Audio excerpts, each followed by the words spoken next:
अंतिम तीर्थेश भगवान महावीर स्वामी के इस पावन और पुनीत शासन में हम सभी विराजते हैं।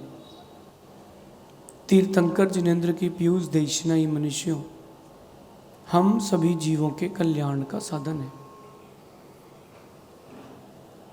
हर कार्य के पीछे का कारण होता है और हर मंगल या अमंगल कारण के बाद अमंगल या अमंगल कार्य होते हैं।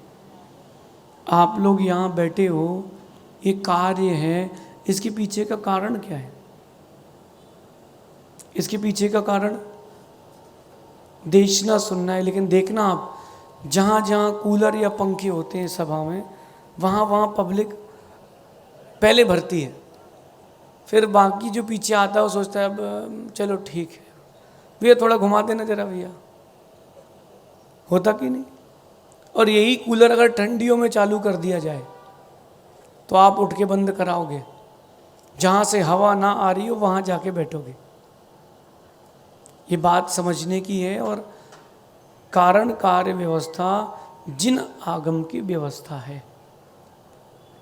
जो जीव कारण कार्य व्यवस्था को अच्छे से समझ लेता है वो कभी दुखी नहीं होता।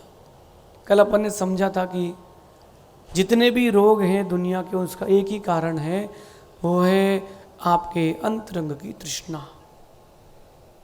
वो आपके अंतरंग की तृष्णा आज समझते हैं। सबसे बड़ा धर्म क्या है? दान दे देना धर्म है क्या? नमन, दान दे देना धर्म है। अध्यक्ष जी का नाम क्या भैया? मनोज जी, विनोद जी, अध्यक्ष बन जाना धर्म है क्या? पूछ रहा हूं मैं आपसे। शादी कर लेना धर्म है क्या?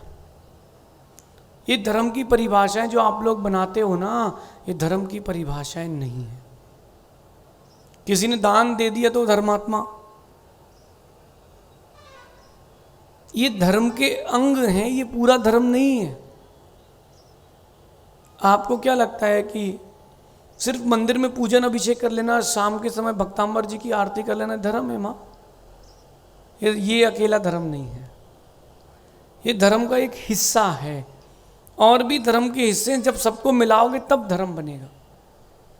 ये आपके सामने माइक लगा दिख रहा है ना, इसमें फोम भी है, प्लास्टिक भी है, और कॉपर भी है, और लोहा भी है, बिजली भी है, पेंट भी है, प्लास्टिक भी है, सब कुछ है।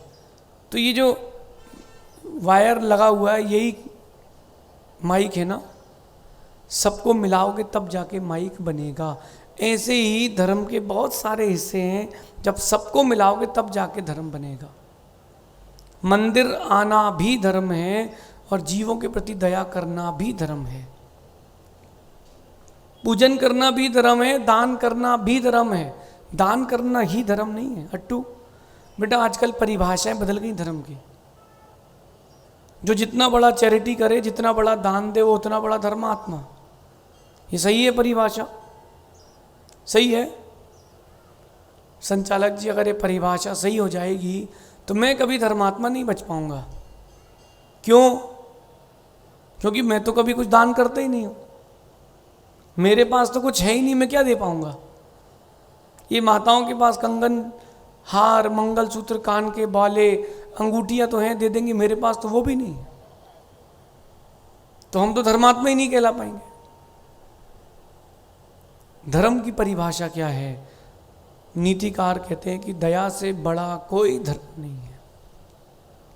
दया से बड़ा कोई धर्म नहीं है। आप कितनी व्रतों का पालन कर लो, कितने ही पैसे दान कर लो, कितनी तीर्थ यात्रा कर लो, लेकिन तुम्हारे पास अगर दया नहीं है तो तुम धर्मात्मा नहीं हो। दया होना चाहिए। किस किस के प्रति? अपने प्रति कि अपनों के प्रति? किसके प्रति? अपनों के प्रति। बाकी लोग क्या ऐसे ही हैं क्या? अपनों के प्रति होना चाहिए बस महाराज जी। हमारा परिवार और हम बस यही दया के पात्र हैं, तो बाकी लोगों का क्या होगा? आगम का परिपेक्ष भी समझें, नीति का परिपेक्ष भी समझें। जो दया होती है ना, उसको अपन दो विभाग में डिवाइड कर देते हैं। एक अंदर की दया, एक बाहर की दया। माँ बच्चे को डांटती हो, कई बार आप पीट भी देते हो, लेकिन अंदर में दया रहती कहीं बिगड़ ना जाए। पिता अपने बच्चों को अनुशासन में रखते हैं, क्यों रखते हैं? कहीं वो चीज़ों को बिगाड़ ना ले। ये बच्चे का अनुशासन, ये उसका अनुशासन बच्चे के प्रति, ये अंदर का और एक बाहर का, एक अंदर की दया, एक बाहर की दया। जितनी तेज चांटा माँ आप मार देती हो बच्चों को अपने, अगर कोई और मारे तो, और कोई मारे अगर तो, और आपने जितना तेज डांटा है अपने बच्चे को और कोई और डांट दे तो, ये माँ के अंदर की बाहर की दया, ये एक परिवेश में लगाना, हर जगह लगाना आप इस चीज़ को। और धर्म को अगर और आगे लेके चलते हैं तो जो अंदर की साधना का धर्म है वही करने के योग्य है, बाहर का जो है वो उसके लिए साधन है। एक होता है कल्पना का धर्म और एक होता है सत्य का धर्म। देखो कल्पना वाला धर्म, मंदिर चलो, पूजन अभिषेक कर लो, ये सत्य का धर्म है कि कल्पना का? हाँ, ध्यान से सुनना, मंदिर चलो अभिषेक कर लो, नहीं तो कोई और अपनी जगह ना खड़ा हो जाए। ये कल्पना का धर्म है, सत्य का धर्म नहीं। मैंने बचपन में बहुत देखा, जहां मैं पूजन अभिषेक करता था वहां पहले कोई और करता था, मुझे क्या पता कौन करता है। अपन तो पहले दिन गए, जो पहले दिन जाएगा उसको जो जगह अच्छी मिलेगी वहीं खड़े हो जाएगा। सो अपन पूजन कर रहे थे, अपना अभिषेक करने के बाद एक भैया अपने हाथ में थाली लिए ऐसे खड़े थे। मुझे समझ में नहीं आया कि क्या हो गया, मुझे लगा भाई कुछ हो गई, किसी से हो गई होगी, भाई मंदिर है। बाद में मालूम चला कि मुझसे ही हुई है। मैंने तो एक पूजा करी देवसास गुरु की, और अपन तो 5 मिनट भागने वाले थे। 5-7 मिनट वो आदमी खड़ा रहा और मैंने कहा क्या हो गया भैया? बोले हमारी जगह पे खड़े हो। मैंने कहा मंदिर के बाहर तो ऐसा कहीं नहीं लिखा कि हमारी जगह है तुम्हारी जगह है, बाहर लिखा है सकल दिगंबर जैन समाज का मंदिर है, हम सकल दिगंबर समाज में आते हैं। बोले नहीं मैं यहाँ रोज पूजा करता हूँ। मैंने ठीक है भैया, कल से कहीं और करना, कल से हम यहाँ करेंगे। नहीं मैं यहीं करता हूँ। मैंने आप कितने बजे करते हो? उतने बजे हम नहीं करेंगे, और बताओ हम कहीं और चले जाएंगे, इसमें टेंशन लेने की क्या बात है? मैंने कहा अपना बीपी हाई क्यों कर लिया? मैंने कहा इतनी सुंदर द्रव्य थी सब गर्म हो गई, और मंदिर आना ना आना सब बराबर हो गई, क्योंकि दया की परिणति नहीं है ना। मंदिर आना सत्य का धर्म की कल्पना का धर्म।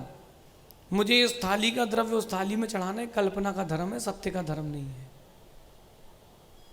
माँ आप जिस चौकी पर बैठ के पूजन करते हो या जिस टेबल पर रख के करते हो, कोई और ले ले तो? ये लकड़ी की है, देखा नहीं हमारे परिवार का नाम लिखा है फलाना चंद जी, खाली करो। ये कल्पना का धर्म है, सत्य का धर्म नहीं है। ये कोई सत्य का धर्म नहीं है। सत्य की धर्म की ओर आओ, वो अंदर का धर्म है। अगर कोई तुम्हारी जगह पर पूजा करते मिल जाए तो तुम ये मत सोचो कि हमारी जगह पर खड़ा है, ये खुशी मनाओ, ये मंदिर में एक पुजारी और बड़ा है। मीना जी, ये जैनों की बात नहीं कर रहा हूं मैं, हर दर्शन में है। आप 4 दिन किसी मंदिर अलग से पूजा करने चले जाओ, लोग आपको तिरछी निगाह देखेंगे, ये एक और आ गया धर्मात्मा नए।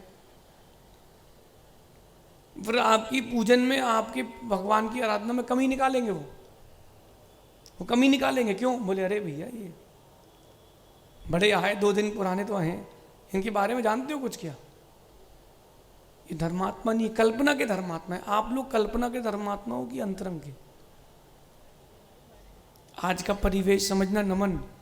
4 दिन कोई बच्चा महाराज के साथ लग जाए और समाज में उसका नाम हो जाए, समाज के लोग बदनाम करेंगे, उसको भी महाराज को भी।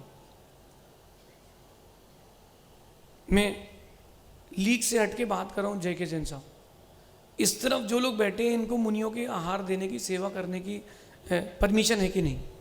माँ आप लोगों को भी तो गुरुओं को आहार देने की परमिशन नहीं है क्या? नहीं है क्या? है। अच्छा, इस तरफ के जो लोग हैं, पुरुष वर्ग है, माता जी को आहार देने की, सेवा करने की इनकी योग्यता है कि नहीं है? है ना। बस सबकी अपनी अपनी एक मर्यादा की दीवार है, लेकिन होता कुछ और है। जो कल्पना के धर्मात्मा होते हैं, कौन से वाले? जो कल्पना के धर्मात्मा होते हैं वो सत्यार्थ धर्मात्मा को धर्मात्मा नहीं बनने देते। उसमें मींग मेक निकालेंगे, कमियां निकालेंगे वो, और वो भी कमियां इसीलिए निकालेंगे ताकि वो गिर जाए, अपन उठ जाए। धन्य है। बोलो आप प्रमित सागर जी, कल्पना के धर्मात्मा देखे कि नहीं?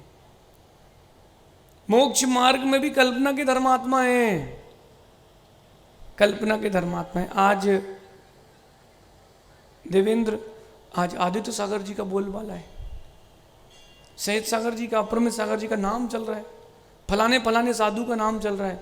40 साल की उनकी उम्र है, उनको मन बना लेना चाहिए कि जब 60 का होऊंगा तब दूसरा आएगा, और दूसरे साधु आना भी चाहिए, नहीं तो धर्म चलेगा कैसे?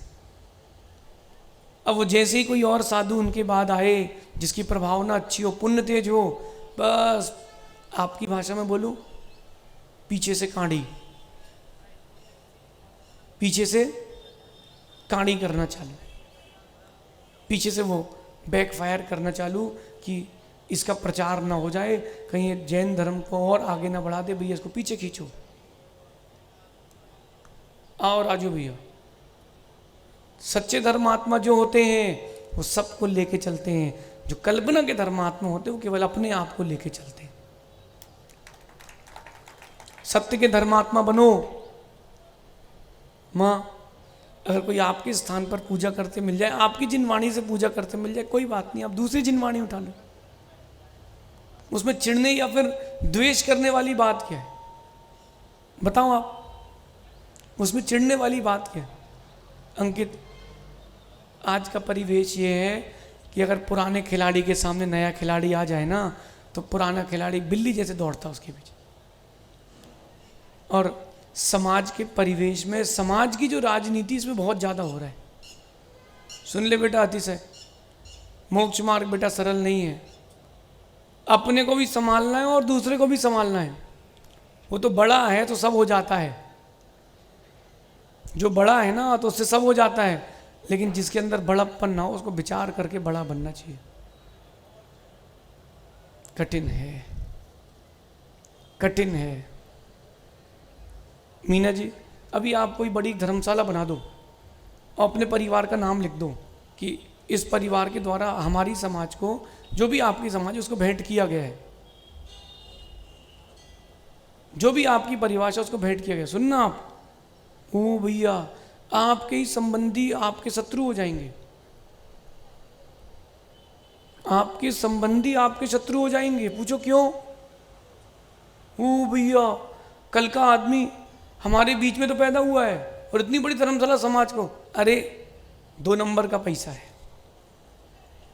धर्मात्मा कोई नहीं देखेगा आपको, लोग क्या बोलेंगे? तो 2 नंबर का पैसा है भैया, कुछ नहीं। ये नहीं देखेगा व्यक्ति की धर्मात्मा कितने हैं। दया से बढ़ के कोई धर्म नहीं होता। वो दया जो है वो एक दया स्वयं के ऊपर और एक दया दूसरे के ऊपर। ओ भैया बैठ जाओ आप लोग, सब हो जाएगा। जो लेट आए वो पीछे बैठे, अपने आप व्यवस्था हो जाएगी, घबराओ नहीं आप। समोशरण में वहाँ सबकी व्यवस्था होती है। सुबह टेबल वहाँ लगा तो कोई तुम्हें डिस्टर्ब नहीं करेगा। बैरियर, दया करके किसी को डांटना नहीं। चलिए अपन विषय पर आते हैं। एक दया होती है स्वयं पर और एक दया होती है दूसरे पर। आप लोग कौन सी दया पर बिलीव करते हो, विश्वास करते हो? बताओ। एक दया खुद पर, एक दूसरे पर। अट्टू, कौन की दया, कौन सी दया करते हो? सबसे पहले खुद पर, खुद के परिवार पर, फिर इसके बाद फिर दूसरे की ओर देखते हो, सोचते हो करना चाहिए कि नहीं, कैसा क्या होगा देखते हैं। एक दया स्वयं पर, एक दया पर सर्वश्रेष्ठ दया होती है स्वयं पर, सर्वश्रेष्ठ दया। लेकिन जो पर भी दया करते हैं ऐसे लोग ही धर्मात्मा होते हैं। माँ, आप मंदिर आ रहे हो, उस दिन आपका व्रत है, उस दिन आपका नमोकार का व्रत है। तिथि से सुनना ध्यान से, और आपको अभिषेक भी देखना है, पूजा भी करना है। आप पुरुष वर्ग भी ध्यान से सुनना।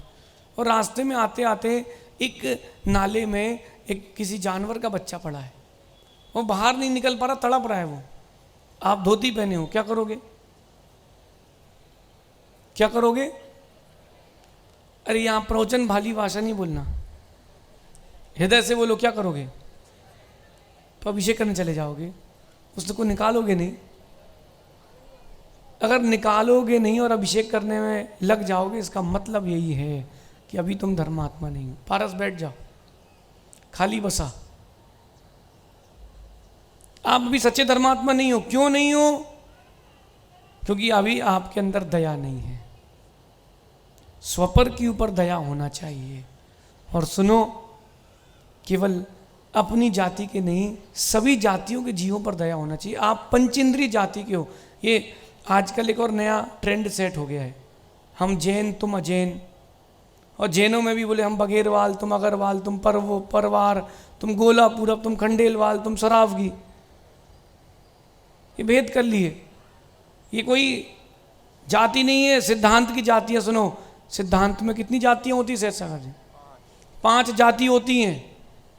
अब आप बोलो खंडेलवाल, बघेरवाल, परवार, गोला पूरब, अगरवाल, हो गई 5। अब बाकी सब बाहर। ये कोई जाति नहीं है। 1 इंद्रिय जाति, 2 इंद्रिय जाति, 3 इंद्रिय जाति, 5 इंद्रिय जाति, 4 इंद्रिय जाति। कितनी हो गई? बस ये 5 ही जातियां हैं। आप कौन सी जाति के हो? पंचेंद्रिय हो। आप सबकी जाति कौन सी है? पंचेंद्रिय। अब ये भेदभाव कभी मत करना कि तुम ये वाले और तुम वो वाले। मुझे तो बड़ा आश्चर्य होता है, मैं आपको बताऊं जेके जिन साहब, मैं 22.5 साल की उम्र में संघ में आया और मतलब गुरु जी से जुड़ा। जब 23 साल की उम्र में संघ में आया तो हमसे किसी ने पूछा कि भाई तुम जैन हो? हमने कहा कौन से वाले जैन हो? तो हमने कहा हम जैन वाले जैन है। हमको क्या पता कि कोई जाति का भेद होता है। बोले नहीं, तुम कौन से वाले जैन हो? परवार, गोला पूरब, खंडेलवाल। मैंने कहा शकल से कौन से लग रहे? बोले खंडेलवाल। अच्छा, मैंने कहा जाति का? मैंने कहा मेरे को नहीं पता। पता किया, घर फोन लगाया तो पिताजी ने कहा परवार। अपन ने सुन लिया परिवार। क्योंकि आजकल के जो पीढ़ी है उनको धर्म से मतलब है, धर्म के भेदभाव से मतलब नहीं। बेटा कोई तुम लोगों से कहे, जितने युवा बैठे हैं ध्यान रखना, जितने लोग यहाँ बैठे हैं, कोई बोले 20पंथी 13पंथी बोलना, जो ये 13पंथी 20पंथी करे वो जैन धर्म का शत्रु। जो बंटवारा कराए जैन धर्म में वो शत्रु, चाहे साधु हो चाहे श्रमण हो। जैन धर्म में भेद करे जो, वो साधु नहीं है, वो श्रवण नहीं है, ना वो साधु है ना वो श्रावक है। जो जैन धर्म में भेद करे, जो सबको एक कर दे, वो है जैन धर्म का साधु और जैन धर्म का श्रावक। अब अपने को तो क्या बोला गया कि आप परिवार। हम आए, हमने कहा गुरुदेव परिवार परिवार।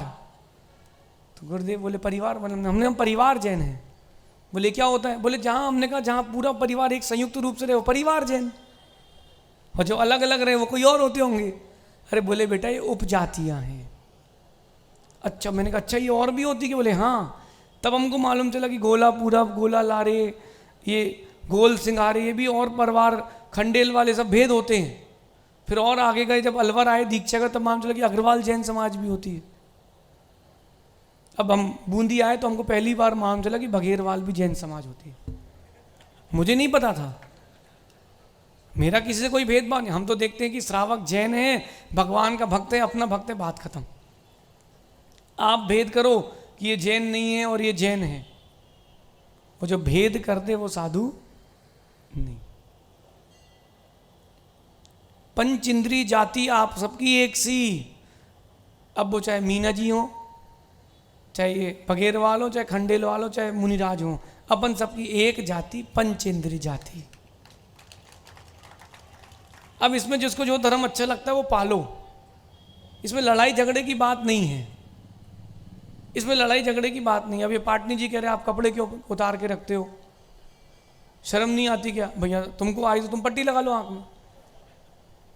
हमें तुमसे तो नहीं कह रहे कि तुम उतारो, हमारी इच्छा तो हमने अपने उतार ली। किसी ने मुझसे बेंगलोर में पूछ लिया, बोले महाराज जी आप इतने कपड़े उतार के चलते हो, हमारे घर में बहू बेटियां हैं तो आपको थोड़ा सोचना चाहिए। मैंने कहा भैया देखो ऐसा है, तकलीफ किसको है? आपको तो आप आके पट्टी लगाओ ना, मैं लंगोट क्यों लगाऊं? और दूसरा मैंने कहा अगर आपको इतनी बच्चों की चिंता है तो उनके फ़ोन वापस ले लो, क्योंकि हम तो कभी कभी दिखते हैं, वो ऐसे दृश्य 24 घंटे फोन में देखते हैं। तो दया थी तो प्यार से बोला हमने, नहीं तो अपने पास तो सारे शस्त्र हैं, ब्रह्मास्त्र भी है।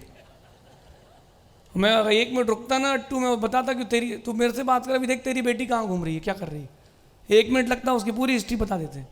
फिर क्या हो जाता, फिर क्या हो जाता। दया होना चाहिए, सबके प्रति होना चाहिए। साधु का भी कर्तव्य है कि समाज के प्रति दया करे। समाज में कभी साधु पहुंचे तो समाज को एक करके जाएं, अनेक करके ना जाएं। इसलिए मैंने भी 3-4 दिन पहले कहा था कि भाई अब बूंदी भी कोटा में ही आता है, और चातुर्मास अभी कोटा का घोषित हुआ है, अभी कहीं का नहीं हुआ है, क्योंकि हमारे लिए पूरी समाज एक है। गुरुदेव जल्दी कर दी, उनको इतनी कहना था कि राजस्थान, तो और मजा आता। तो क्या अपन भी नहीं बनते और आप भी नहीं बनते, फिर आता मजा। देखो ऐसा है गोदा जी, 2 चौके लगे हों और 10 महाराज हों, तो 5-5 पाटे लगा के आते, बोले 5 तो कम से कम आएंगे, भी 6 लगा लो अगर उसके यहाँ 4 गए तो। और 50 चौके हों और 2 महाराज हों। अब उसके बाद जब मुद्रा लगा के निकलो, फिर कसमकस की बात है, फिर लगे लॉटरी, तब लगता है कि कुछ हुआ है, तब आनंद आता है। क्यों अट्टू, 100 चौके लगे और अब गुरु जी अपने यहाँ पड़क जाए, फिर तो देखो आदमी 556 इंच का, हटो हटो भैया मैं अध्यक्ष, हाँ अध्यक्ष हो गए तुम, चलो चलो भैया मैंने तुम्हारे मंदिर में सब सौदर में, हाँ चलो अभी तुम भगवान, अभी सौदर में धर्म है, गुरु जी हम आया है। एक इंद्री से लेके पंचेंद्री तक की जाति पर दया होना चाहिए। कितनी इंद्री से लेकर के, एक इंद्री से लेकर के पंचेंद्री जाति तक के जीवों पर दया होना चाहिए। आप लोगों के पास है? नहीं है, बिल्कुल नहीं है माँ। अगर दया होती तो आप शुद्ध भोजन बनाते। आपको जो जीव दिख रहे हैं ना, बस उसमें दया है। ये बेटा वो चींटी ना मर जाए, वो चींटी है बेटा, खिसक खिसक चींटी ना मर जाए। और घर में बढ़िया अचार की बरनी रखी है, साल भर का अचार, निलोन्स, साल भर का, उसमें लटें दिख रही हैं, कीड़े दिख रहे हैं, खा रहे हैं बढ़िया चाव से। अच्छा, जितना पुराना अचार हो कितना अच्छा लगता है, देखो मुंह में पानी आ रहा ना। और बढ़िया गरम गरम पराठे मिल जाएं, और क्या कहना, आम मिल जाए, थोड़ा सा चूड़ा नमकीन मिल जाए, और एक अचार की कटोरी, बस महाराज जी हो गया आज का, आज तो यही खाएंगे। आपकी दया है जीवों पर। अगर आज आपके अंदर दया हो, जितना पुराना अचार रखा हो बाहर रोड पे फेंक देना, किसी को बांटने मत जाना, ऐसे ही फेंक देना, उन जीवों पर दया कर देना।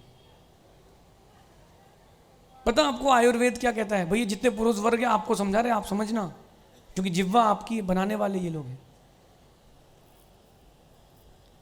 भोजन में प्याज कौन कौन लोग डालते हैं? जैन अजैन की बात नहीं कर रहा हूं, ये देशना है, सबके लिए बराबर है, तिर्यंज के लिए भी बराबर है। भोजन में प्याज कौन लोग डालते हैं? जिनसे भोजन बनाते नहीं बनता, वो भोजन में प्याज डालते हैं, क्योंकि प्याज डाल दो, प्याज का ही स्वाद आता है, क्या खाया कुछ पता ही नहीं। बात तो सही है, तो छोड़ दो नमन, छोड़ दो। त्याग है कब से, कब तक का, कब तक का? अभी धीरे धीरे बढ़ाते जाना, अभ्यास कर लेना, मन बदल जाएगा। तो हमारे जाने के बाद, यहाँ से बाहर निकलने के बाद मन बदल जाता है। देखो हम कोटा से बाहर हैं, हमारा मन बदलने लगा, अब कहाँ यहीं रुक जाए क्या? तो देखो बाहर जाओ तो मन बदल जाता है। ग्राहक को आप लोग दुकान के बाहर जाने नहीं देते ना, क्या करते हो? भैया आप बेटा लस्सी लाओ, बेटा मैंगो देख लो, भैया और देख लो, आप ये और देख लो, और देख लो। नहीं, अगर कोई बोले पड़ोस की दुकान, वो भी अपनी है, हमारे चाचा के भाई की है, बुलाऊं कि आओ महेश इधर आओ, तो दुकान अपनी तो एक ही है ना, हाँ एक ही है, आप तो लो। बस बाहर गया ग्राहक मतलब बिचक जाएगा। ग्राहक बाहर गया मतलब अट्टू, सही है कि नहीं? जब तक पैसा ना हाथ में है तब तक मत मानना कि फाइनल हुआ है। नमन कब तक का? 1 साल का। तुम एक काम करो, 2 नियम ले लो। एक तो भी प्याज का 1 साल का त्याग कर लो, और आजीवन महीने में 10 दिन का कर लो। महीने में 10 दिन प्याज नहीं खाएंगे आजीवन, और अभी 1 साल का त्याग, ठीक है? 9 बार नमो कर बोल। चलो भैया अपना देश ना सफल है। देखो अपर में चक्र जी, नियम लिए जाते हैं, दिए नहीं जाते। और जो गुरु भक्त होंगे वो क्या सोचेंगे इस बारे में, गुरु ने बोला मतलब फाइनल, उसमें क्या है। अब देखो आपको उन जीवों पर दया है कि नहीं। माँ, ये प्याज अकेले की बात नहीं, अचार की बात नहीं, जो आटा अमर्यादित है, जो घी अमर्यादित है, उसमें भी देखो आपकी दया है कि नहीं। वो जो दूध अमर्यादित है, देखो उसमें दया है कि नहीं। आजकल सब फोन में लगे हैं, किसी को किसी से कोई मतलब नहीं। क्या खाना है नहीं खाना है, बेटा भी एक चलो मैं बिजी हूँ, तुम ये ले लो, तुम होटल से सब्जी ले आओ, मैं रोटी बना दूंगी। फोन कान में फंसा है और रोटी बिल रही, दिख नहीं रही उसमें क्या गिर रहा है क्या नहीं गिर रहा है, कि बाल गिर रहा है कि नहीं गिर रहा है, कोई मतलब नहीं। दया है? अभी आप देखना, मैं आहार पर जाऊंगा, कितनी दया है। ये लोग बोलेंगे भैया देखो सब लोग आराम से देख के उतने में दाई धक्का मारेंगी, दाल हमारे ऊपर गिरेगी। फिर हमको सोचेंगे हाँ हाँ ये वही हैं जो प्रवचन नहीं सुने थे जिन्होंने सुबह। अभी आप चलना दिखाएंगे आपको कितनी दया है श्रावक की। शेष सागर जी, सही में बड़ा बनना कठिन है, चटनी भी डलती है मिर्ची भी डलती है। शेष सागर जी कह रहे हमारे यहाँ बड़ी शांति रहती, सुकून, चलन दो मजी के, सुकून से चलने दो, कोई बात नहीं, सबके दिन एक से नहीं होते, सबके दिन एक से नहीं होते। भगवान जैसा हमारे साथ हो वैसे सबके साथ हो। अरे बटेंगे ना, जैसे हम लोग कमरे में हैं और 4 महाराज हैं, 3 महाराज एक छुल्लक जी और 10 मच्छर थे, तो बट का एक के यहाँ 3 एक के यहाँ 2, तो शांति से सो गए अपन। अब 10 ही एक तरफ आ जाएंगे, दिक्कत हो जाती ना भाई। दया करें अपने पर भी, दूसरों पर भी, भगवान पर भी, बनने वाले भगवान पर भी। माँ ये बात कह रहा हूँ थोड़ा गंभीरता से समझना। अगर आप शुद्ध भोजन बनाते हैं तो आपका पंचेंद्री जाति तक के जीवों पर दया रहेगी। ईमानदारी से हाथ उठा के बताना, आप लोगों में से कितने लोग हैं जिनके यहाँ अभी कल का दूध रखा है? हाथ उठा के बताओ, कल का दूध अभी रखा है? रखा है? इतने से लोग हैं, 4-5 लोग ही हैं, इतने नहीं है समझदार यहाँ के लोग। ईमानदारी बताओ कितने लोगों के घर पर भी कल का दूध रखा है? आइसक्रीम नहीं कह रहे सहसागर जी, कल का दूध बासा जो कल सुबह का था आज रखा है। बस ये लोग पापी लोग हैं। क्यों? उसमें गाय के उस दूध में गाय की जाति के पंचेंद्री सम्मूर्छन संगी जीव हो चुके हैं। अब खा लो तुम। अब बोले वो तो बासा हो गया ना महाराज जी, तो उसमें हम लोग क्या करते हैं, इलायची डाल देते हैं, थोड़ी सी अदरक डाल दी और चाय पत्ती डाल दी, एकदम रेड लेबल कर लो। आपको लग रहा है दयालु, बिल्कुल दयालु नहीं हूं। आप लोग बिल्कुल दयालु। भैया सुनो भैया, रिद्धि सिद्धि आर के पुरम और बूंदी सबसे कहना है, हमको लेके जाओगे भैया ऐसी सुनाएंगे हम भैया, भरपूर धोएंगे हम, और धो करके ड्राई क्लीन करके सुखा करके फिर चातुर्मास के बाद चले जाएंगे। क्योंकि इतने अनादिकाल के जो अशुभ संस्कार भरे हैं, गुरुओं का सानिध्य इसीलिए लिया जाता है कि वो हमें सुधारें। और जरा सी बात पर तुम टुन्नू हो गए कि हमें ले लिया, नमन बोले लो हम समाज के मंत्री हैं और हमें देखो महाराज जी ने रगेड़ दिया। अरे भैया रगेड़ दिया, मेरा प्रश्न है, अगर हमने प्रवचन में कह दिया जो जो आलू खाएंगे सब नरक जाएंगे, इसमें गलत क्या कहा बताओ? कुछ गलत कहा है? बोलो कुछ गलत कहा है? अब अगर अट्टू तुम बोलो कि आपने ऐसा क्यों बोल दिया हमारे लिए, इसका मतलब तुम खाते हो। गलत क्या कहा? सही कहा है जेके जैन साहब, इसमें गलत क्या है? देखो अपना कॉन्सेप्ट क्लियर है, जिनवाणी जब बोलेंगे तो जिनवाणी बोलेंगे, इसमें कोई कंप्रोमाइज़ नहीं चलेगा। राजू भैया खड़े तो हो जरा, अंकित भाई तुम भी खड़े हो जाओ। अभी देखो, अभी चुनाव तो उनके यहाँ होगा लेकिन चुनाव अभी चल रहा है, तुम थोड़ा पीछे जाओ। राजू भैया आप थोड़ा आगे आओ, अगल बगल में खड़े हो। देखो क्योंकि अभी चुनाव इन दोनों के बीच में चलने वाला है ना। हाँ पहले गले मिलो। अब बोलो, आपके यहाँ चातुर्मास होगा, मैं पूरा सहयोग करूंगा। हाँ बस अब ठीक है, अपन आगे चलेंगे, क्योंकि देखो हमें भी नहीं पता ना कहाँ होने वाला है। अब अपन इस रुकना भी प्रचार है, कहाँ जा रहे, रुको भी। चुनाव में खड़े हो तो प्रचार करना पड़ता है। देखो राजू भी ऐसे ही है जीवन, अभी एक चुनाव खत्म हुआ दूसरा चालू है, लेकिन लोड नहीं लेना, क्योंकि इस चुनाव में धर्म का लाभ मिलने वाला है। और चातुर्मास कहीं भी हो, समाज, सकल समाज के अंडर में, मतलब सकल मतलब जितने भी लोग हैं वो कोटा के, उन सबको लाभ मिलेगा, क्योंकि अपन सभी कॉलोनियाँ घूम आए हैं, अब सब आएंगे। और मेरा मन ये मैंने बनाया है कि चातुर्मास जहाँ होगा, 2.5 महीने जो शुरू के वो एक तरफ और बाकी बचा दिन पूरे एक तरफ, सबको लाभ मिलना चाहिए, अपना किसी से कोई राग द्वेष नहीं। आपकी जाति कौन सी है? पंचेंद्री। कौन सी जाति है? बस अपन कौन सी जाति के हैं? बस अब बैठ जाओ।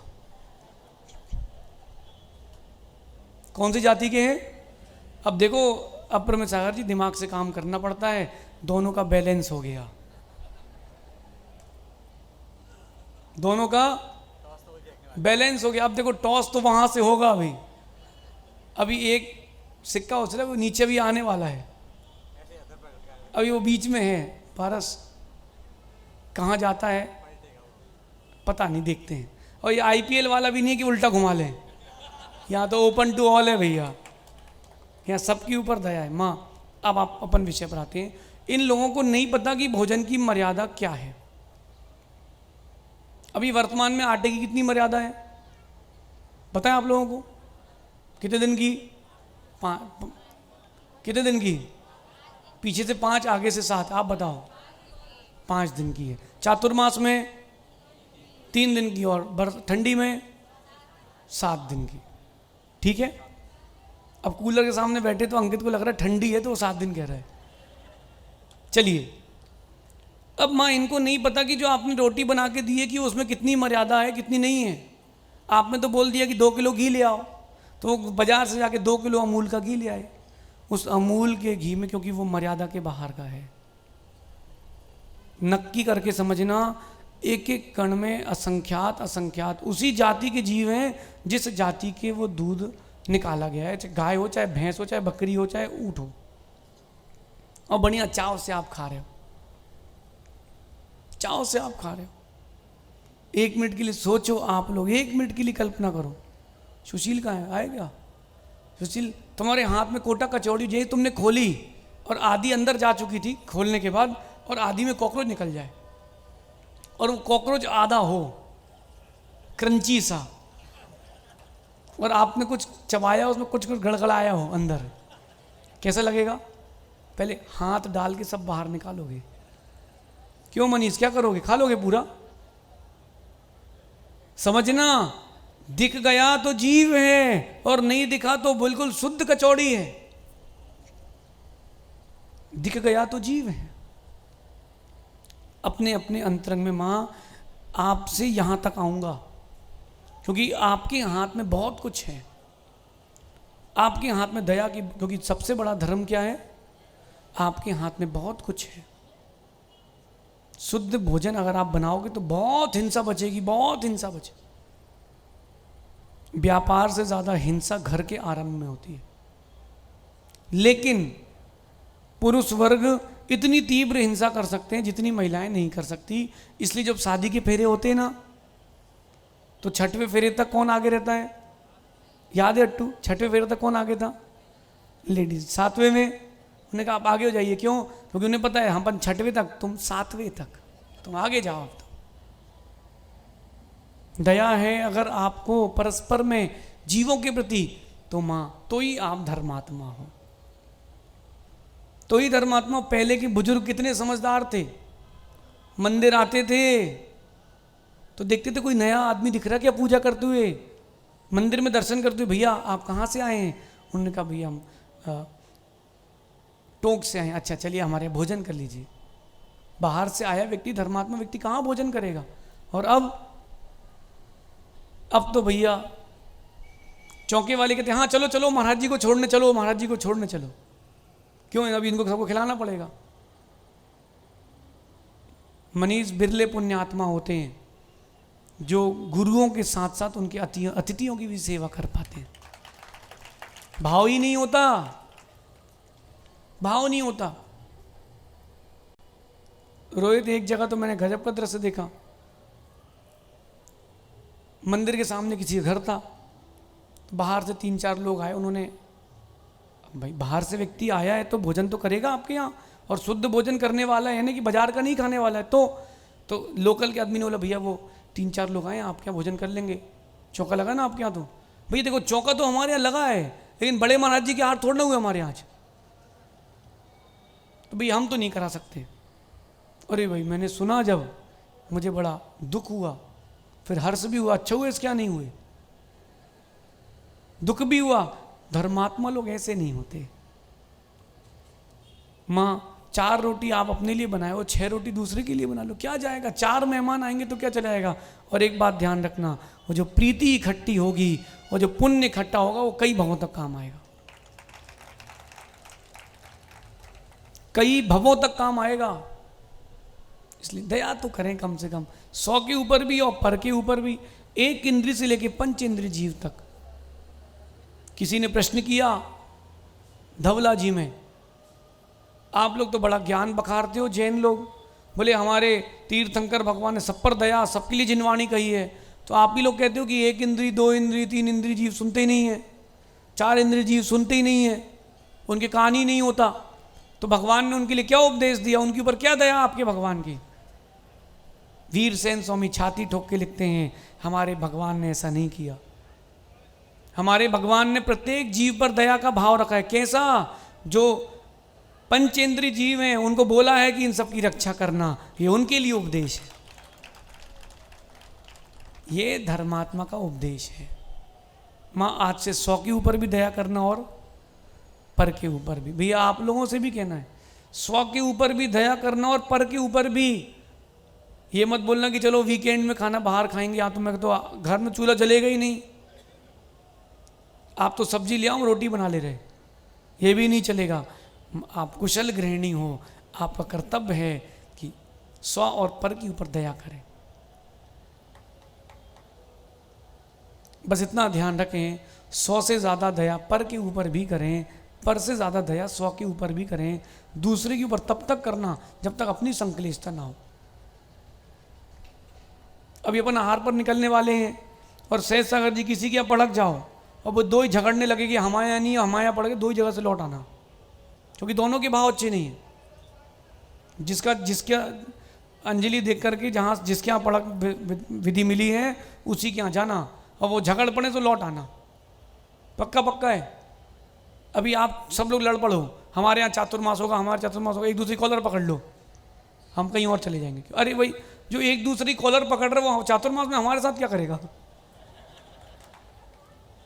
कोरोना का समय, पारस एक सज्जन आए हमारे पास, बोले महाराज जी हमारे क्षेत्र में आप चातुर्मास कीजिए।